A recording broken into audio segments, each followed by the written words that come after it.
just when I saw you pop up on Instagram a couple weeks back, I'm like, I'm going to ask her if she'll do a podcast with me because I love what she does. I love her motivation, and thank you for doing this. You caught me in a good season. You caught me in the season of yes. I'm actually, I'm like too good at saying no. It's bad.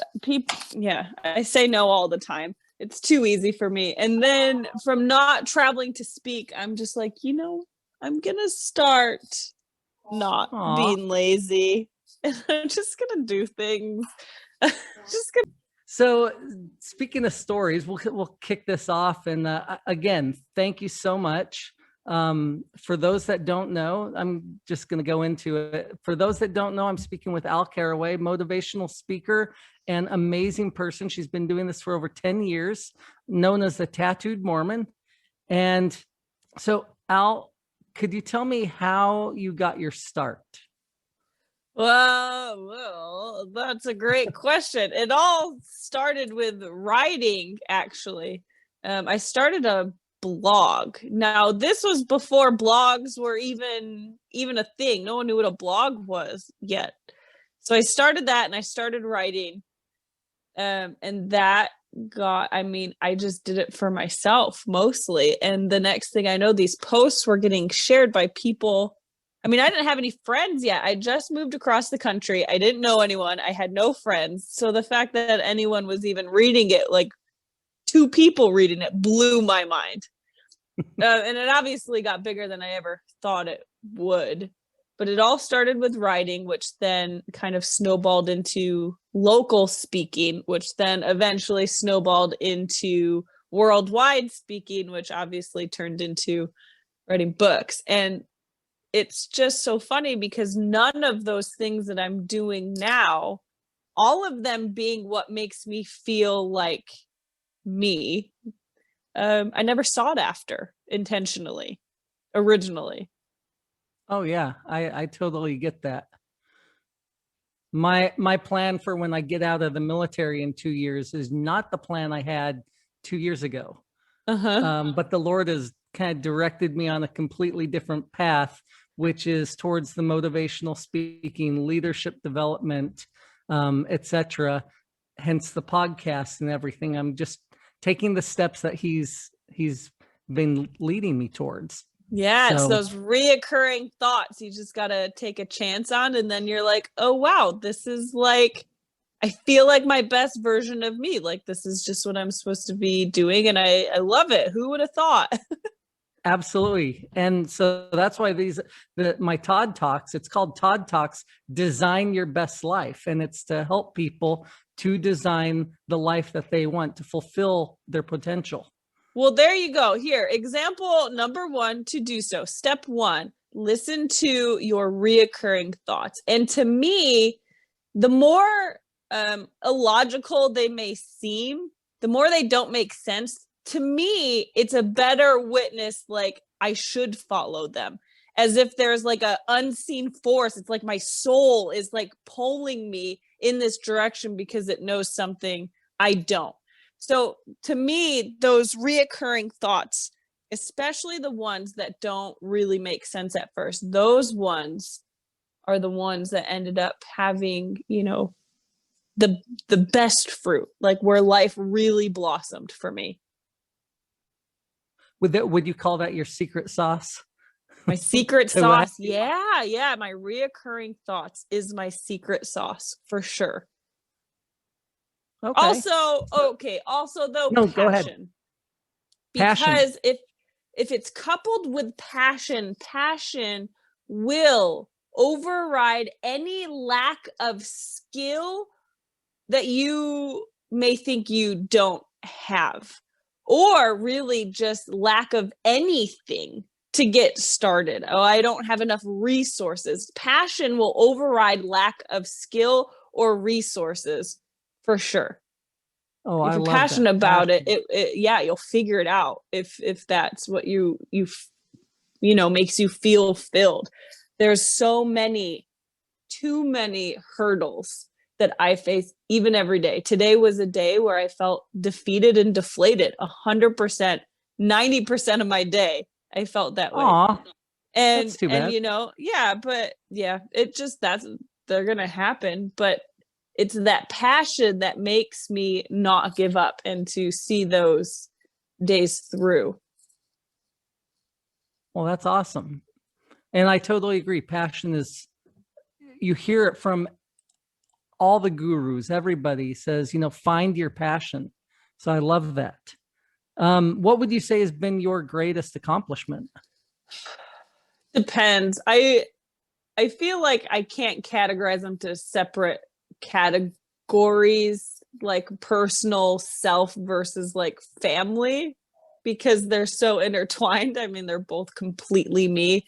But for me, like, I don't know, being a mom's cool. And I never wanted to be a mom, but it's fun to really just like create your own family. Something I've never sought after. The culture I grew up in, non-religious, upstate, East Coast, it was very career oriented. Even since like kindergarten, it was never about family. It was never about motherhood. It was always, what are you going to do to provide for yourself? How are you going to make it? How are you going to take care of you? And so becoming a mom and a spouse was just so foreign to me and almost unwanted and unnatural for sure. But that is, I mean, it's part of my identity. And I love it. It makes me feel filled.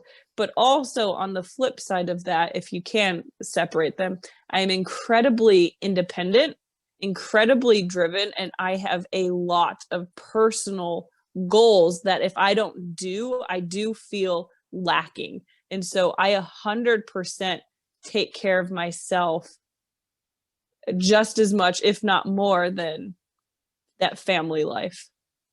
Well, self-care is important. And you sound like an Enneagram 3, if you know the Enneagrams.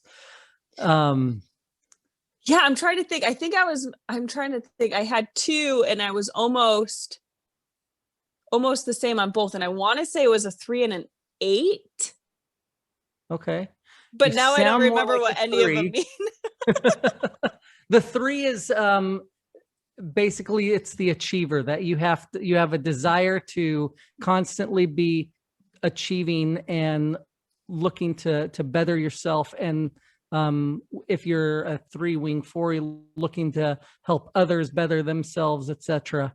That's what I am. I'm a 3 wing 2, sometimes wing 4. So one of the things I wanted to ask you and first, actually, I wanted to tell you, speaking of family, you have an adorable family. Those kids are too cute. They are cute. They really are. I've got 4 kids. Savannah, who you met here at the start, she's our baby. My wife and I got married young, and so she's our baby. We had kids right away, and had 4 kids in 4.5 years. And now our oldest is 23. Yeah, 23. And our youngest is 18. And we have one on the mission. Oh, I thought you were saying one on the way. No, well, there's one on the way, but it's not ours. It's our oldest. He and his wife are expecting. So we get to be young grandparents. So this is going to be fun. I'm the baby in the family too. We're the best. Babies are definitely the best. Sometimes a little rotten, definitely. So what are your favorite questions to ask people when you teach? Well, it depends. I feel like, I don't know if I have my favorite questions, but you know what I kind of realized and found like my secret niche, because so much of me is religion. So much of me is how to keep going when you don't want to.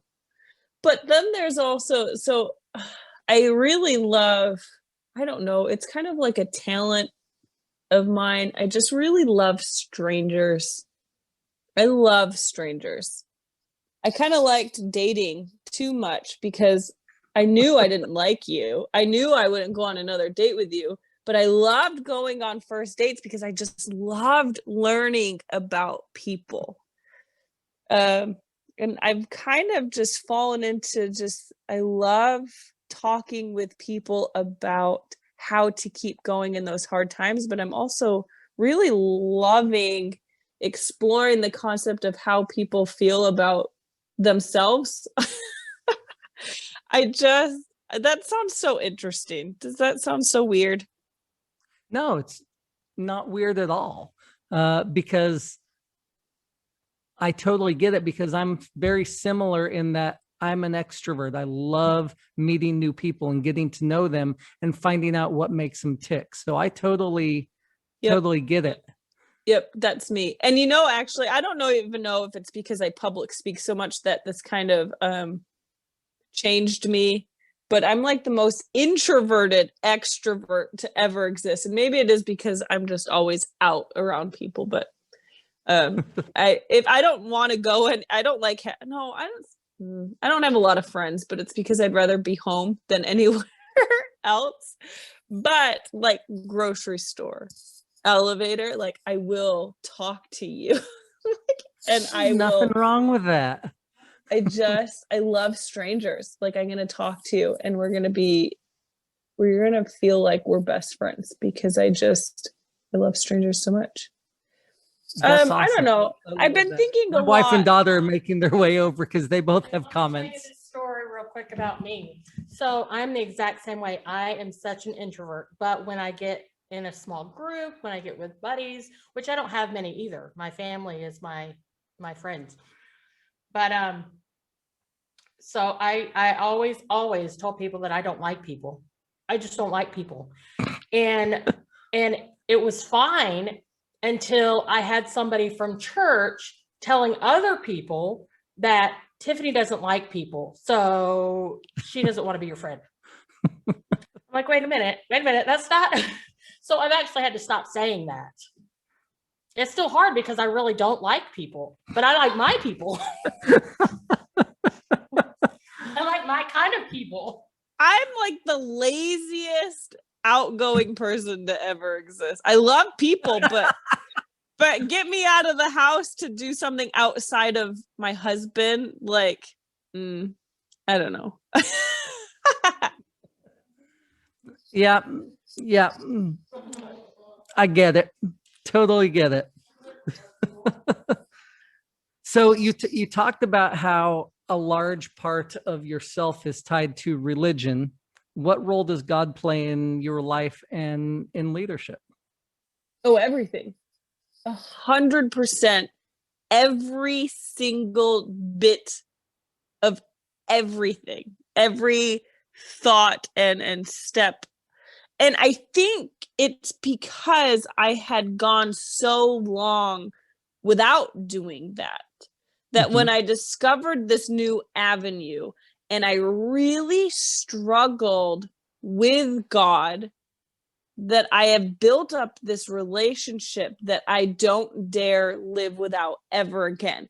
And it could be something as so subtle and seamless as taking a chance on my reoccurring thoughts. I believe that if I believe that there is a God and he is real and his whole purpose is to bring us to these better things, then it changes how I move forward. It changes what I take a chance on. It changes my viewpoint, my optimism. To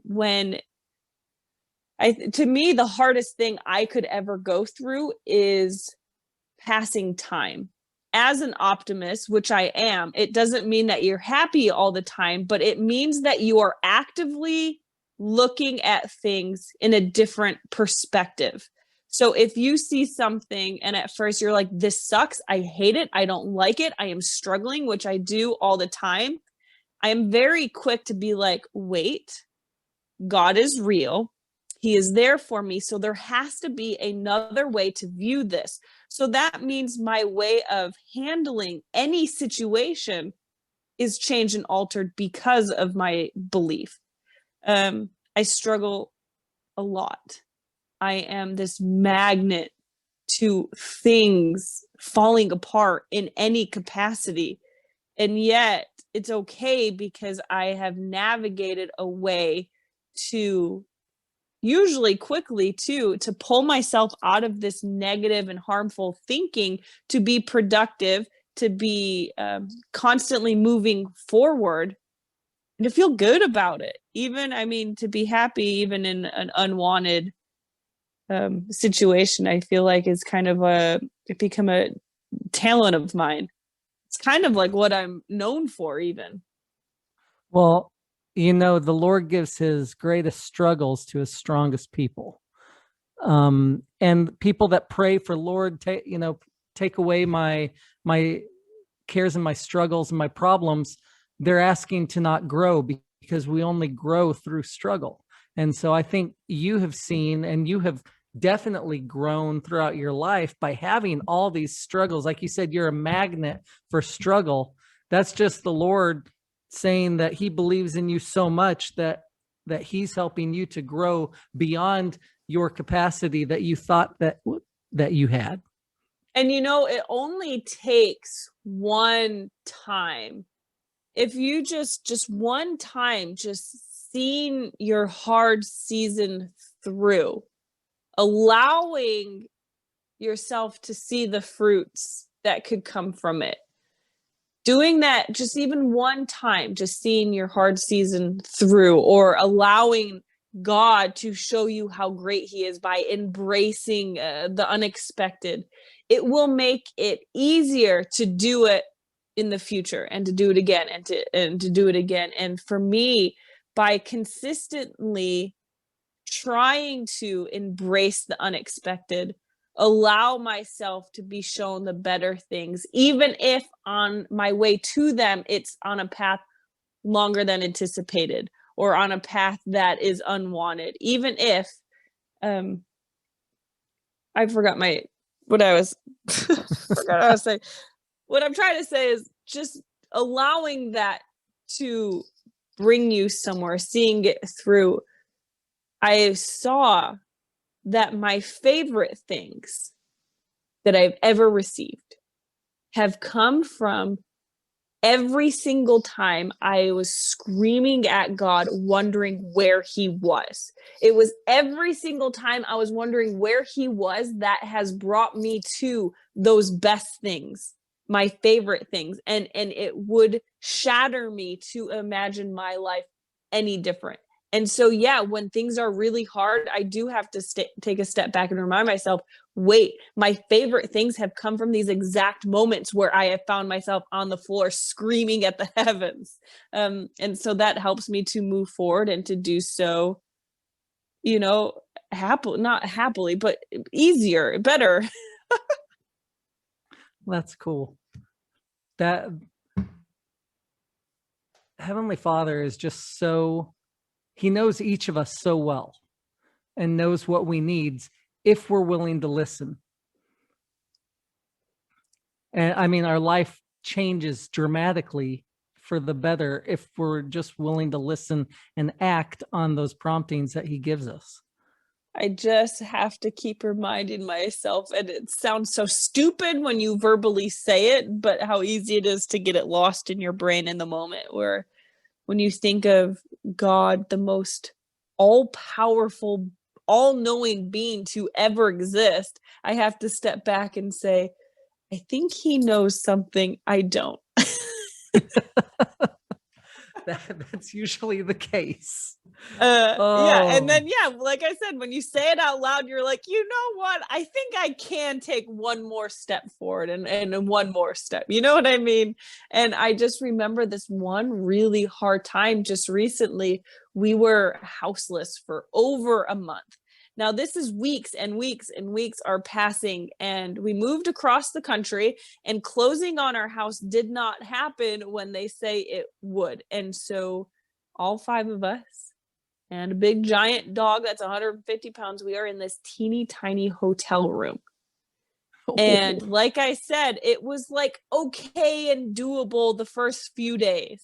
Oh, this is temporary. Okay, how can we make the best of it? What activity do you want to do today? You know what I mean? In the hotel during a pandemic in this new state we just came to, and we have to quarantine. Like, how can, but then the weeks kept coming, and things went from bad to worse to even worse. And then that's when I really start to, we struggle with like wonder and doubt. And am I strong enough for this? Are you even listening? It's so easy with passing time to get to that point. And I just remember hearing very clearly, why won't you let me bless you? And it was just one of those like gut check moments to be like, wait, it's our life here is so much bigger than the right now. And to me, just having those perspective and thoughts, it's what anchors me in the optimist column to be productive and move forward anytime, any season we're in.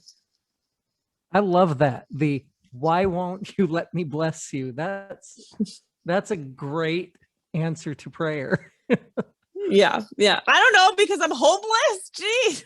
But Well, yeah, I mean, it's all in its season, and seasons, you may be in a hard season right now, but seasons don't last forever. Seasons end, but they all do bring forth their own fruit.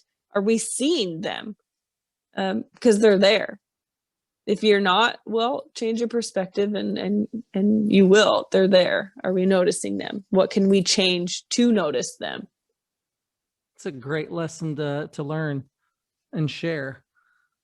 So you have a lot of goals and dreams, I'm sure. Whether your current bigger plans, and what do you do to ensure that your goals and dreams are accomplished? I have to get my spouse looped in. I feel like one of our strongest traits is communication. We are both working on separate personal goals. And if he's on board, he does such a good job with allowing me to carve out time. Just let me be in my bedroom even now to say, hey, it's okay. I got this down here. I cannot do that without his help. I mean, if I'm a public speaker, we got 3 young kids all going in a million different directions, different activities, different schools at different times. And I'm gone for 3 days to speak. And he's got to be on board. So step 1 is who's ever in your close circle, you got to get them on board, because it just will make it so much easier. For me, I just recently had to do a self-evaluation on me, and I did have to make an actual physical list. I think with the pandemic, public speaking is what makes me feel filled. And when you take that away for an entire year because of pandemic, and all of this stuff that's out of your control, I'm like, I've used the phrase blowing in the wind a few times throughout the past little bit, where you just, without any goals or projects in your life, I just feel like I'm just blowing in the wind. And I hate that feeling. And so I sit down, I make a list saying what makes me feel filled.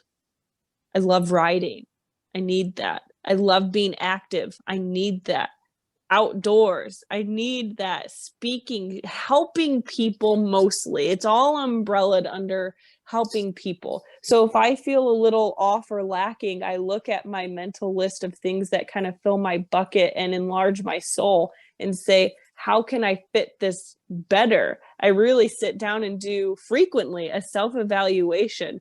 And if I'm not doing those things to stay on track, I feel it immediately in my being, which is a good kind of self-check to keep me moving forward. And so I just kind of build upon those. And sometimes that means sitting quietly waiting for new ideas. And that's what I've been doing recently. And that is a hard thing to do, is be still. But It is. I think really understanding you is probably the most crucial first step anyone can take for a better life.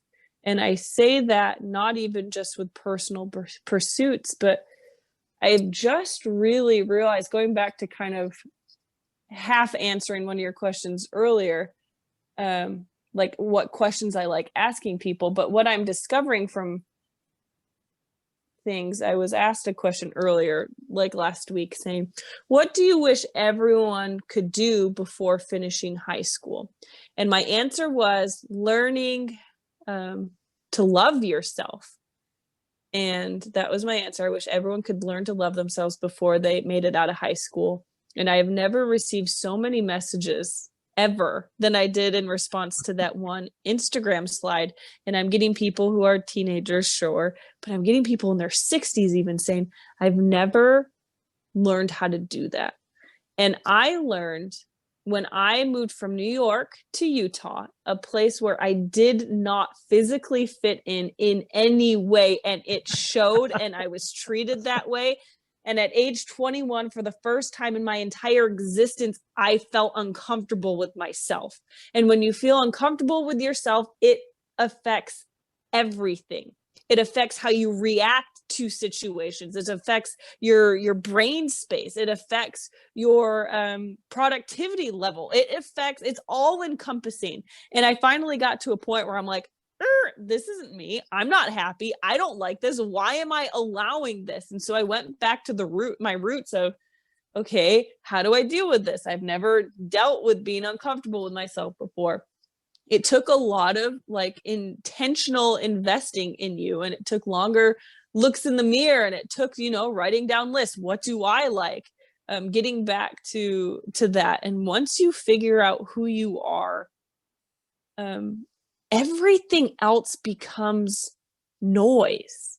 Now, there's going to be a lot of stuff thrown at you at every age, no matter where you live. It's just how it will always be. And I will be better equipped in life and in my personal pursuits and just my entire well-being if I feel sure in me and what I personally feel called to do in my life. Everything else will then just become noise. I love that, because you and I are on the same wavelength.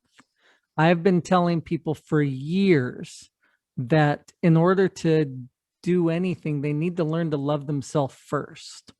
In order to grow, they need to like who they are. I think so many people just have a poor self-esteem, poor self-worth. And if they can just learn to find the good about themselves, then they can start reaching towards those goals and dreams that they have. Because until they like themselves, as soon as they reach towards a goal, if they have that negative self-worth, they'll look for a goal and then go immediately have negative self-talk that says, no, you can't do that. You suck. And that negative self-talk completely negates anything that they're trying to do. So I love what you said. No wonder that you got so many messages, because that you're preaching to the choir right here. That's the message that I try to send to everybody all the time. Don't judge others. Love yourself, because a lot of times when people are judging others, like you got judged in Utah, it's because the people doing the judging don't like themselves, and they're just casting their negative image onto you because you look different or act different or think different. And that's just my opinion, but I've found that to be so important, that first we need to learn how to love ourselves and take care of ourselves is like step number one. And I've come to realize that, I mean, within my own community, they have tended to be the worst. They're the meanest towards me, which is so at first like ironic, because you feel like within your own community they should rally together and build everyone up. But it has not been my case. And I just really realized that, like, people, every single person individually holds everyone else to their own personal standards, which is obviously so unproductive and dangerous. And everything about me tells me that everything I'm doing shouldn't be done. I am covered in tattoos, and that alone says I should not be a poster child public speaker for the church I belong to. You can say Church of Jesus Christ of Latter-day Saints in this podcast. It's okay. But like, I'm doing it. You know what I mean? Everything that is different about me is actually what is making me so successful at what I do. And you know, we got it all backwards. We look at ourselves and we see our differences as a setback or as a weakness, but really it's exactly what is different about us is what we need to grow in. And so, yeah, I think it's important to invest in yourself, because once you can do that, I mean, unstoppable is the person who really truly believes in themselves. And I know that sounds like a stupid poster, but the world comes at me every single day. I have people on Instagram every single day telling me I'm disgusting. Every day. And it's just when sometimes you catch me on a bad day and it'll really bring me down a day or two. Small-minded people will hide behind their computers and throw out mean, nasty things at other people when you definitely do not deserve any of that. But not at all. Is Susan on Instagram, who knows where, is she gonna be the reason why I stop doing what I feel called to do with my existence? And when you word it like that, it sounds dramatic, but really, like, it is. Like, you're only here living once, and I refuse to let Karen who knows where, who I will never see and meet, influence the things that make me, like, really live with purpose, with meaning, with joy. Like, get to that point where when you feel sure in yourself, then those mean people who will always be there for everyone, you can just keep going. That's awesome. That's awesome. Just amen. Done and done. That is a message to give people. I mean, that's the message that I've wanted people to hear for years. I used to, every time I'd see those memes or whatever that said, don't judge me because I sin differently than you, or don't judge me because I look differently than you. You don't know what I'm going through. I've had friends from every walk of life. And so I learned a long time ago not to judge others. And that was always one of my main reasons of not really wanting to live in Utah, is because I saw so much of that culture of attacking people that looked different or acted different. But it is you're living the gospel by being yourself and loving yourself and loving others, because you've learned to love yourself and not judging others. That is so awesome. Thank you for what you're doing. Thank you. Well, I'm just guessing over here, but I think to me, as a writer and as a public speaker, I think one of the most important skills is listening.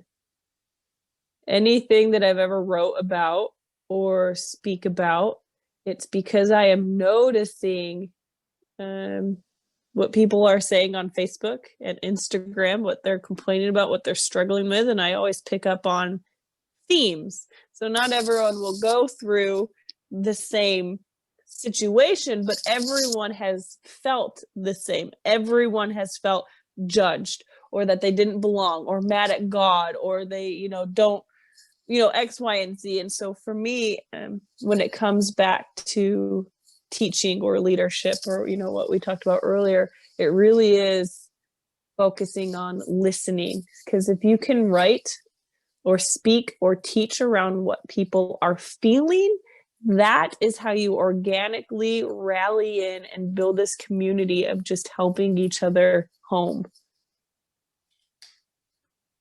Well, I have one final question for you.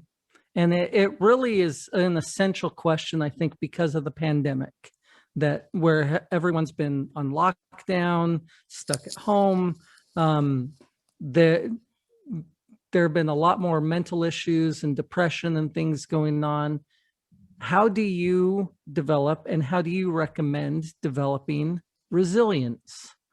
Because you have had to develop resilience when you've been faced with so many attacks on Instagram and other places. But how does one develop that resilience? I think for me, at first, the path to starting to build that was because I didn't have any other options. I didn't have any other options but to just deal with what came to me. A lot of the hardest things I've gone through, no one asked for those things. Like, I didn't say, I'm ready for this, bring it at me. It's, you have to struggle with it because you don't have any other choice to do it but to deal with it. But that's on kind of a larger scale. On something that could maybe be just on a little bit smaller, where you feel like it's so easy and it's so tempting to kind of be dismissive, which turns into idleness or kind of shutting down. I really feel like to be productive and not destructive. And that could be with your actions, but also your thoughts. Do that self-check-in and be like, where's my thought process right now? Where's my brain right now? Is it productive or is it destructive? Because if it's destructive, it's okay to feel mad and upset and lonely and all of those things, but it's up to us whether or not we choose to live there. And so if we can catch ourselves really at any time to kind of do that self-check-in, where are you? Are you on destructive, where you're letting it sit with you, you're in it when maybe longer than you need to? Are you sitting in it, or are you looking for a way to take steps, even if they're small steps, by how can I view this differently? What else can I do in the waiting? If I do not see God, then how can I look at it differently to maybe learn more adjectives about him? And so it's always looking for another way, another perspective. What can be done to take just one step where I'm at right now to keep moving forward? And so, yeah, it's really just that seesaw, self-check-in. Where are you at? Can we alter it in any way to just keep you moving in any capacity? I love that self-check, and I'm gonna steal that and start using it on myself. I just hate feeling off. I hate it, and I feel it regularly, not regularly, but yeah, it's not uncommon to just feel off, even just with a bad day. But I hate it so much that I am so stubborn where I'm like, no, I refuse to let this last any longer. Please, for the love, how can I change this? And it's That's really just out of awesome. stubborn desperation, because I'm like, why do I want this to be? I don't want this to last any longer. Like, why would I allow this here any longer? So then it's like, okay, where's my brain space? Can I alter that? Can I see this differently? What does one step look like out of this situation or out of this mindset? How can I take that even just one step? I think setting really small increments is probably the most healthy and beneficial way, rather than, well, I'm here and I really want to be over there, and it's so overwhelming picturing over there because it seems so far away and there's so many things that need to happen in between, where it's like, no, it's not even that. Maybe it's not even about tomorrow. Maybe it's not even about making it to tomorrow. Maybe it's not even about thinking about tomorrow and what tomorrow will bring. Maybe it's about getting right now. Right now, lunchtime, or you know what I mean, right now, like what is done right now in the time given to me in this moment. You know what I mean? Thinking big is not that great sometimes. Well, we think big, but we make our goals and plans, but we have to live in the moment. Yep. I'm always quoting The Last Samurai, where the main samurai character tells Tom Cruise, life in every breath, where we have to be in the moment and aware and alive in the moment that we're living in, and not just off somewhere, off in our phone, off in la la land, but live in the moment. And so thank you so much. No, you're fine. I just think if you feel like you need to be somewhere, kind of like Utah. I was in Utah for 8 years and I loved it. But the second God was preparing me to move somewhere else, part of that preparation to get ready for me to relocate somewhere different was, all of a sudden, I hate Utah. All of a sudden, everything bugs me, and the people, but like everything. And so, but it's just because I wasn't supposed to be there anymore. So those feelings was like my first step to be like, okay, what next? So I don't know. She gets that way 6 months after we move someplace. But that's how we've always been too. And I think that Heavenly Father knows us, and he knows that we will do what he wants us to do and go where he wants us to go, because we have lived in so many places, but then we feel like we're supposed to move. And so we move 20-30 minutes away to be in a different area, a different ward. And then we move again. I mean, we moved the 3 times in the 6 years in North Carolina. We moved or 4 times. We moved 3 times last year. Oh my God. Yeah, but it's like Heavenly Father knows that we'll go where he wants us to go. And when I get the itch, I'm like, it's time. We moved 7 times in 6 years in North Carolina. So yep. You know what? Use us. I feel you 100%. We moved around so much. We haven't stayed anywhere more than a year since I've married Ben. Well, like I said, you and Ben are welcome to come out and visit. So, well, bring the kids. Yeah. Oh yeah, they're so good. We got a good babysitter right here. Well, they're good. Your kids are so cute. Well, thank you very much. We'll let you get back to your family. It is Monday night, but thank you for doing this. Thank you. Go to bed. Thank you. Get out of here. We're wired. We're totally wired. Yeah. This has been so much fun. This has been so much fun. We love this. It's all downhill from here, you guys. Well, thank you. Bye. Bye. Bye. Day. Oh.